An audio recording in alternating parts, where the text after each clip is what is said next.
Hello everyone, स्वागत है आप सभी लोगों का शिक्षा फॉर नौकरी में। इस वीडियो लेक्चर में हम लोग देखने वाले हैं यू के ट्रिपल एस सी का प्रीवियस ईयर का पेपर को हम देखेंगे, जो रहेगा यू के ट्रिपल एस सी जो कांस्टेबल की आपकी पोस्ट निकली हुई है उसके लिए हम प्रीवियस ईयर का पेपर के देखेंगे। ये police constable, police head constable का जो पेपर हुआ था यू के ट्रिपल एस सी का, और ये जो पेपर है ये 2016 यानी कि 21 फेब में ये जो पेपर हुआ था 2016 में, तो ये वही पेपर है जो हम डिस्कस करने वाले हैं। यहाँ से हम क्वेश्चन का लेवल देखेंगे, सारे सिलेबस को समझेंगे कि क्या क्या चीज़ें आती हैं। अगर मैं बात करूँ जो अभी रिसेंटली पोस्ट निकली है यू के ट्रिपल एस सी 2022 में जो पोस्ट निकली हुई है हेड कांस्टेबल के लिए और कांस्टेबल के लिए जो पोस्ट निकली है, और दूसरी एसआई के लिए भी पोस्ट निकली है, तो दोनों का सिलेबस जो है लगभग सेम है, बस लेवल ऑफ क्वेश्चंस चेंज होते हैं। एसआई के लिए जो level of number of questions हैं वो बढ़ जाते हैं, और कांस्टेबल के लिए जो है 100 क्वेश्चंस रहते हैं, और अंक इसके जो है 300 होते हैं।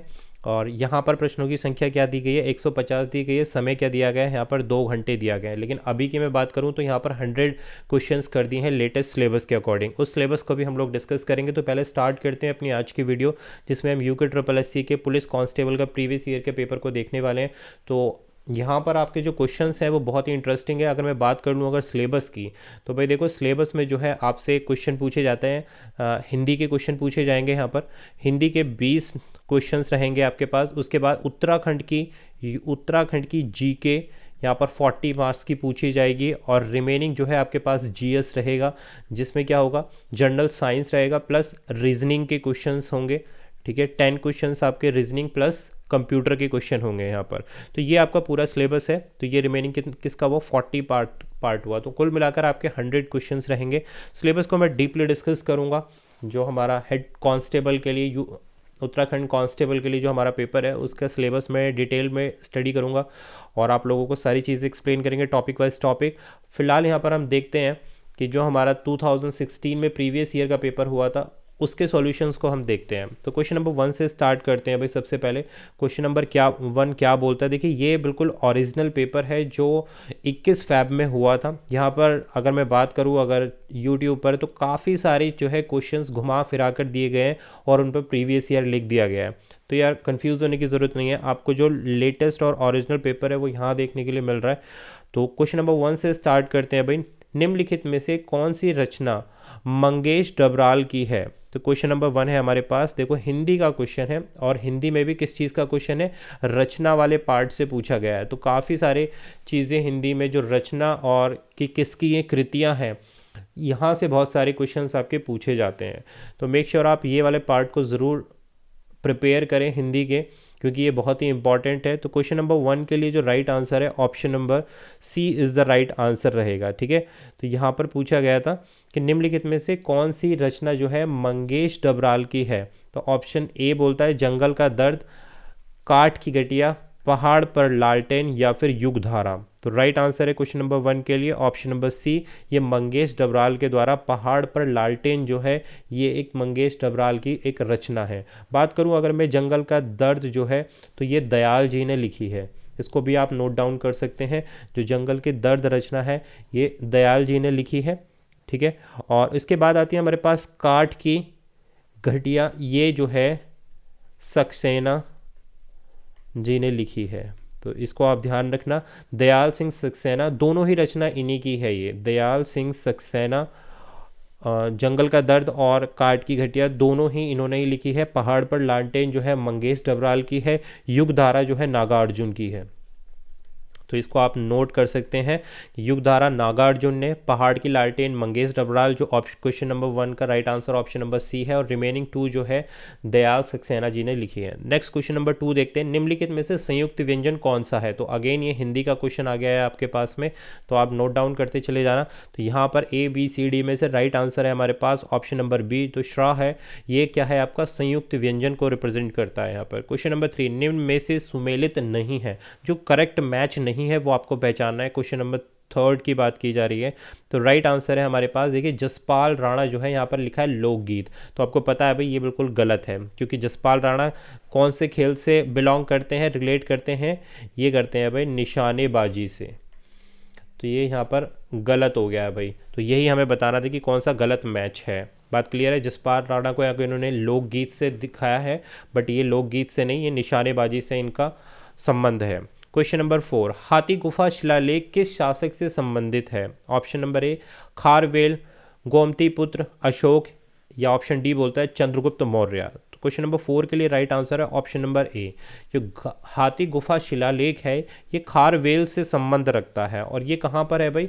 ये उड़ीसा के भुवनेश्वर में है भाई, इसको भी ध्यान रखना। उड़ीसा के भुवनेश्वर में स्थित है हाथी गुफा शिलालेख, ठीक है। और ये एक उदयगिरी नामक पहाड़ी पर स्थित है ये शिलालेख, और इसको क्या बोलते हैं, किस शासक से संबंध रखता है ये? खारवेल। पूरा नाम है इनका, इनका पूरा नाम भी नोट कर लो आप, कलिंगराज खारवेल। तो ये इनका पूरा नाम है, जो शासक थे जहाँ पर हाथी गुफा शिलालेख पाए गए थे। उड़ीसा के भुवनेश्वर के उदयगिरी नामक एक पहाड़ी में जो ये गुफा है इसको बोलते हैं हाथी गुफा शिलालेख, और ये कलिंगराज खारवेल से संबंध रखते हैं, ये जो यहाँ के शासक थे। नेक्स्ट क्वेश्चन नंबर 5, झूम कृषि की जाती है। बहुत इंपॉर्टेंट क्वेश्चन है, कई बार अलग अलग एग्जामिनेशन में देखने के लिए मिला है। अगर मैं बात करूं ग्रुप सी में तो इस तरीके के क्वेश्चन कई बार देखने के लिए मिलते हैं। Option number A Uttar Pradesh में, पंजाब में, हरियाणा में, या फिर असम में।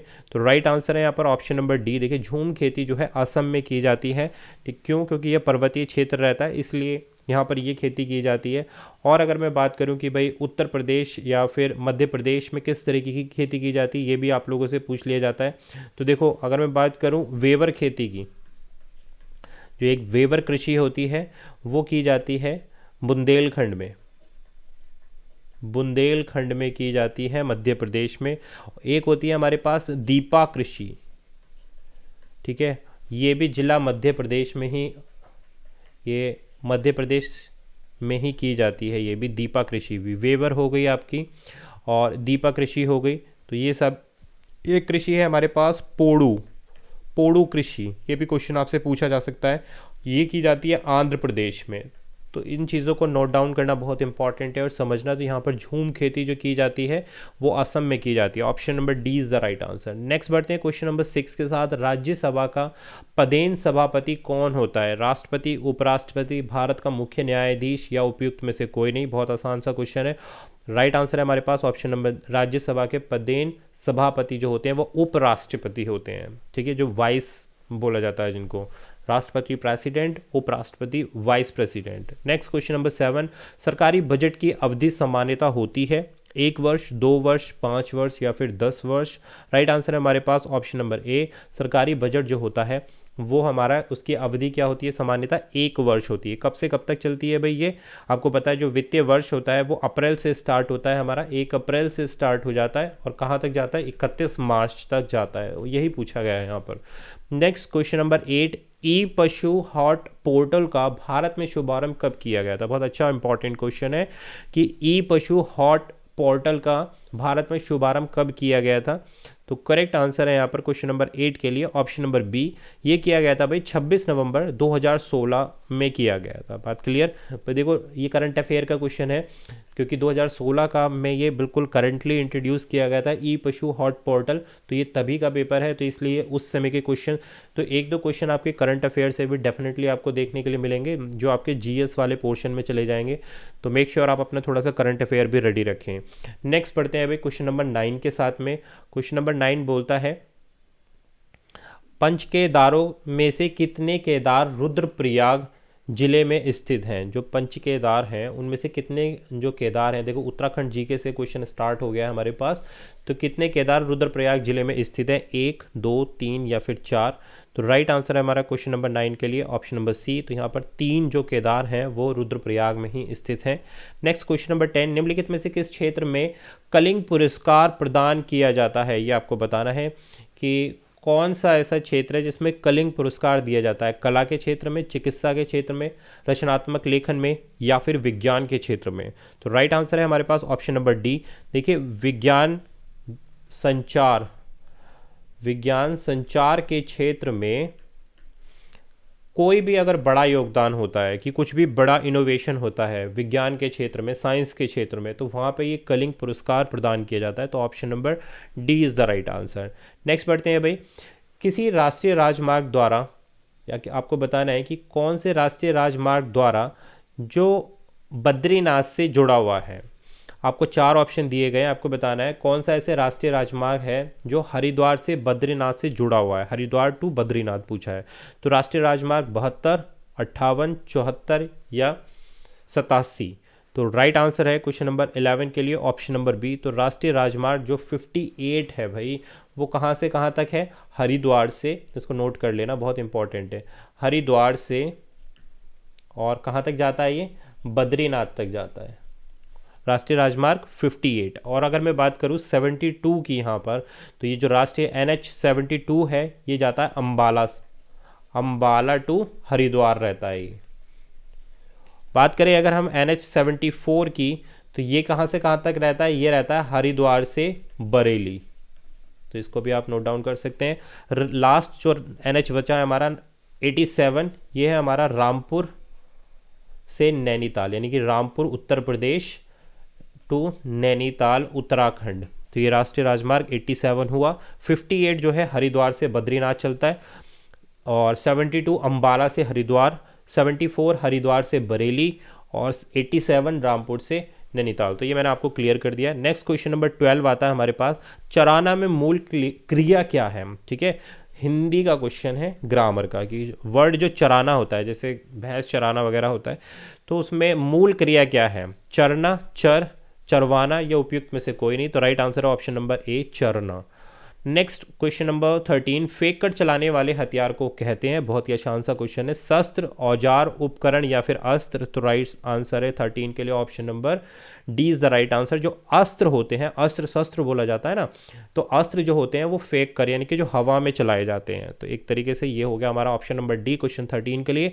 नेक्स्ट क्वेश्चन नंबर 14, जब कोई देश अपनी घरेलू वस्तु विश्व के अन्य देशों में बेचता है तो उसे क्या कहा जाता है? व्यापार, निर्यात, खरीदारी या फिर प्रदर्शन। तो देखिए, जब भी हम कोई चीज़ अपने देश से दूसरे देश में उसका व्यवसाय करते हैं या बेचते हैं तो उसे निर्यात बोला जाता है। इंग्लिश में इसको बोलते हैं एक्सपोर्ट, है ना। और बाहर से जब हमारे विदेश से जब हमारे देश में आती है तो उसको हम बोलते हैं इम्पोर्ट, है ना। निर्यात करना और इम्पोर्ट करना, तो दो चीज़ें होती हैं। तो यहाँ क्या पूछा गया है? जब अपने देश से दूसरे देश में कि कोई देश अपनी घरेलू वस्तु विश्व के अन्य देशों में बेचता है तो उसको हम निर्यात कहते हैं, एक्सपोर्ट कहते हैं। क्वेश्चन 15, पंचायती राज व्यवस्था की स्थापना भारत में सबसे पहले किस राज्य में हुई थी? तो देखिए, राइट आंसर है ऑप्शन नंबर ए, पंचायती राज की व्यवस्था सबसे पहले राजस्थान में हुई थी। नोट डाउन कर लेना, बहुत ही इंपॉर्टेंट क्वेश्चन है। और ये डेट भी पूछ ली जाती है इसकी, 12 अक्टूबर 1959 में सर्वप्रथम जो है राजस्थान, भारत के राजस्थान स्टेट में ये स्टार्ट हुआ था पंचायती राज व्यवस्था। और इसके बाद जो दूसरा स्टेट था, जो दूसरा राज्य था जिसने इस चीज़ को फॉलो किया, पंचायती राज व्यवस्था को फॉलो किया, वो था हमारे पास आंध्र प्रदेश। तो इसको भी ध्यान रखना, आंध्र प्रदेश दूसरे नंबर पे था। तो ये अभी हमने 15 क्वेश्चंस को डिस्कस कर लिया प्रीवियस ईयर के। तो इस वीडियो में हम इतना ही डिस्कस करेंगे। रिमेनिंग 15 क्वेश्चंस जो हैं वो हम पार्ट 2 में डिस्कस करेंगे, यानी कि सेकंड वीडियो में डिस्कस करेंगे। तो मेक श्योर आप चैनल को ज़रूर सब्सक्राइब कर लें। वीडियो पसंद आ रही हो, क्वेश्चन समझ में आ रहे हों, तो ज़रूर से वीडियो को लाइक, शेयर, सब्सक्राइब कर देना। मिलेंगे आपसे नए वीडियो में प्रीवियस ईयर की जो उत्तराखंड पुलिस SI और पुलिस कांस्टेबल के लिए प्रीवियस ईयर के पेपर की सीरीज़ हम डिस्कस कर रहे हैं। वीडियो पसंद आए तो ज़रूर से चैनल को लाइक, शेयर, सब्सक्राइब करके जाना। Thank you for watching.